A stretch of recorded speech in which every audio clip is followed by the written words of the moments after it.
Sebanyak 2.707 siswa SD dan SMP di 12 kecamatan menjadi sasaran gelombang pertama program Indonesia Pintar versi daerah yang digulirkan pemerintah Kabupaten Ngada.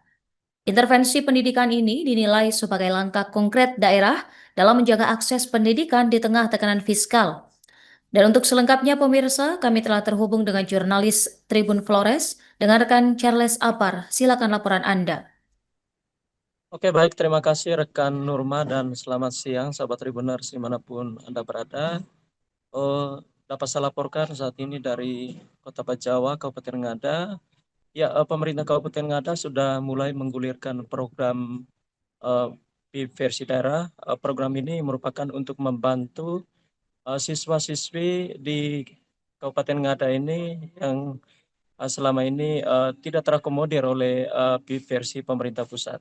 Ya, adapun yang menerima versi daerah ini terdiri dari siswa-siswi yang dengan kategori atau dari keluarga yang kurang mampu itu menyasar ke 12 kecamatan yang ada di Kabupaten Ngada ini. Ya, pemberian versi daerah ini diberikan pada momentum pelaksanaan musrembang tingkat kecamatan di Kabupaten Ngada tahun 2026 ini. Jadi yang dihadirkan langsung oleh penerima siswa penerima PIP yang sudah dipilih dan sudah diseleksi oleh pemerintah Kabupaten Ngada. Ya, adapun jumlah dari nominal dari versi PIP daerah ini untuk siswa SMP akan mendapatkan 750.000, sementara untuk siswa SD akan mendapatkan 450.000. Ya, pemberian dalam momentum musrembang ini diberikan secara simbolis oleh jajaran pemerintah Kabupaten Ngada mulai dari Bupati dan Wakil Bupati untuk kemudian nanti akan disalurkan melalui bank-bank mitra yang sudah disepakati bersama atau bekerjasama dengan pemerintah Kabupaten. Ya, pemberian PIP ini sahabat Tribuners diharapkan menjadi upaya konkret dari pemerintah Kabupaten Ngada untuk mendorong meningkatkan sumber daya manusia melalui pendidikan mulai dari pendidikan dasar uh, SD, SMP hingga menengah ke atas. Bahkan pemerintah daerah juga sudah memberikan intervensi khusus juga untuk uh, masyarakat yang ingin melanjutkan ke perguruan tinggi dengan melakukan kolaborasi dengan kampus-kampus yang ada di Indonesia, bekerja sama ini untuk memberikan akses beasiswa untuk calon mahasiswa yang kurang mampu.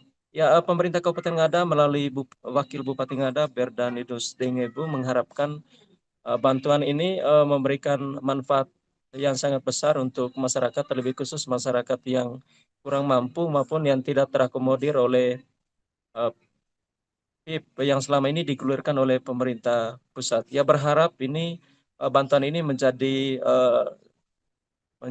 penyemangat bagi siswa untuk jangan pernah patah semangat untuk terus meraih mimpi dan melanjutkan ke jenjang pendidikan sesuai dengan uh, minat dan kemampuan masing-masing. Demikian rekan Nurma yang dapat kami laporkan dari Ngada, Nusa Tenggara Timur. Kembali ke Anda di studio. Pak Wakil, dalam minggu ini pemerintah Kabupaten Ngada sudah mulai menggelontorkan PIP versi daerah. Kira-kira perkembangan sejauh ini seperti apa? Untuk tahun ini tahun anggaran 2025 sebenarnya.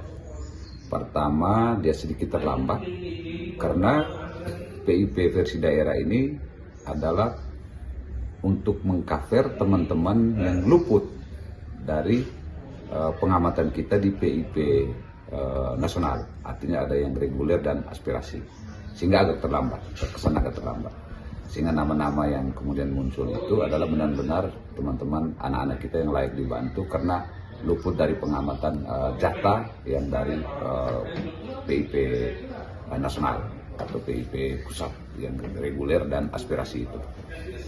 Kita integrasikan juga pas musrenbang di 12 kecamatan, sehingga anak-anak sekolah SD maupun SMP sekitar 2.000 lebih ini kita kumpulkan di SD di kantor camat untuk membagikan itu, sekaligus pihak bank datang untuk mencairkan.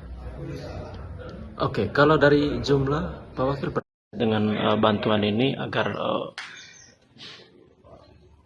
keluarga juga maupun orang tua dari siswa itu memahami bantuan ini sebagai support untuk meningkatkan kualitas pendidikan di Kabupaten Ngada. Harapan seperti apa? Nah, kita harapkan dana ini digunakan baik-baik untuk keperluan anak tentunya, untuk keperluan sekolah.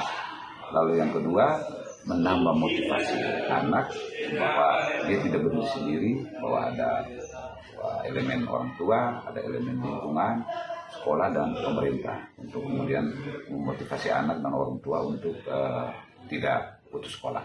Oke, Pak Wakil, apa harapan ke depan untuk terkait keberlanjutan dari program ini?